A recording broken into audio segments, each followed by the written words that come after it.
Chers frères et sœurs, l'alliance entre Dieu et son peuple a souvent pris le caractère d'un amour nuptial. Amour nuptial dans lequel la colère divine est celle d'un époux qui, en châtiant son épouse infidèle, veut la ramener de son égarement et la rendre à nouveau digne de son amour. Cet amour a toujours le dernier mot. C'est dans cette veine que le prophète Isaïe, dans la première lecture de ce jour, décrit le peuple d'Israël comme l'épouse bien-aimée de Dieu, qu'il ne réunit jamais, mais dont il raconte le retour vers lui comme des épousailles grandioses aux yeux de toutes les nations. L'époux est aussi associé à la figure du Messie que Dieu envoie pour sauver son peuple. De la sorte, les temps messianiques étaient souvent envisagés sous forme d'un festin de noces. Jésus, en participant à la joie des noces de Cana, reprend à son compte ce symbolisme biblique. Il est le véritable époux, sauveur de son peuple. Dans l'Évangile, Saint Jean nous dit « Il y eut un mariage à Cana de Galilée. La mère de Jésus était là. Jésus aussi avait été invité au mariage avec ses disciples. Or, on manqua de vin. Il s'ensuit un dialogue entre Jésus et sa mère qui aboutit à la manifestation de la gloire de Jésus et à la foi des disciples. Si l'on prend au pied de la lettre le bref dialogue entre Jésus et Marie, sans chercher par exemple quel sens certains termes avaient à cette époque, il est facile de l'interpréter de façon tendancieuse. On pourrait alors parler de la dureté de Jésus et voir dans cet événement comme une réplique de la scène qui se passa lors du recouvrement au temple. Cette fois encore, le Christ marque son indépendance de fils de Dieu. Or, pour le Père Lagrange dominicain, tout se passe ici dans une atmosphère de sentiments délicats. Et il poursuit en disant que c'est entrer dans l'intelligence du texte que de le comprendre ainsi. En effet, rappelons que dans la tradition juive, le mot « femme » était employé dans des circonstances solennelles et comportait même une nuance de tendresse profonde.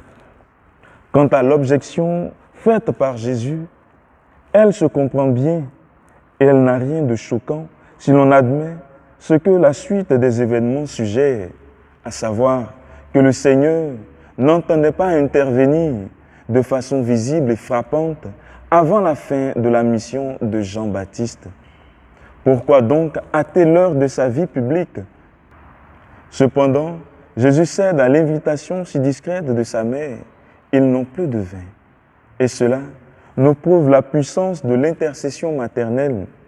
Marie le saisit d'emblée à cause d'un regard sans doute, car il y a des regards, chers frères et sœurs, plus éloquents que des paroles. Ainsi s'explique son conseil aux serviteurs. Quoi qu'ils vous disent, faites-le. Oui, tout ici est chargé d'amour, d'un amour fait de confiance réciproque. Marie sait le pouvoir de son Fils et celui-ci accepte de le manifester plus tôt que prévu. Ce premier miracle nous montre le Christ et sa mère, étroitement associés pour le salut du monde. Mais ce texte a autre chose à nous apprendre. Il faut avouer que ce premier geste de Jésus, face à ses disciples, pourrait avoir quelque chose de déroutant. Nous savons que ces premiers disciples viennent de l'entourage de Jean-Baptiste, et Jean-Baptiste est un ascète qui ne mangeait ni ne buvait. Or, le premier acte de Jésus, c'est de mener ses disciples à la fête, une fête avec du vin. Aussi, Jean-Baptiste appartenait à la période de jeûne et de préparation, tandis que Jésus inaugurait les épousailles de Dieu et de son peuple. Saint Jean parle de signes et la fin du récit nous montre bien la valeur symbolique de ce signe, en ce sens qu'il conduit à la foi des disciples. Il manifesta sa gloire et ses disciples crurent en lui. Cette conclusion de l'apôtre illustre qu'il s'agit ici de toute autre chose que d'une simple anecdote sur la vie de Jésus. Les temps messianiques sont en train de s'accomplir en la personne de Jésus et l'excès du don, marqué par l'excès du vin, en est une preuve. C'est pourquoi Saint Jean parle de signe. Le miracle, pour lui, est de l'ordre du signe. Un signe, c'est un acte intentionnel, un message, un appel adressé par une liberté à une autre liberté. Pour reconnaître le miracle comme signe, je dois donc être attentif à son contexte. De fait, il me faut tout le contexte de l'existence de Jésus, le témoignage de sa parole et de son agir, lui-même inscrit dans la foi d'Israël pour que je puisse croire à sa résurrection. En fait, c'est le sens qui conduit ma foi à la reconnaissance du fait. Cela est évident pour les miracles de Jésus, toujours liés à un contexte de foi. En effet, ces miracles ne sont pas de simples prodiges, à l'instar de ceux que peuvent raconter les évangiles apocryphes qui font de Jésus une sorte d'illusionniste. Les miracles de Jésus sont mis au service de la prédication du royaume. Ils sont un signe du royaume, de la manifestation du pardon de Dieu aux hommes. Mais un signe qui émane d'une liberté n'est saisi à son tour que par une autre liberté. Un signe ne s'impose pas brutalement à l'esprit, il demande à être discerné, à être compris.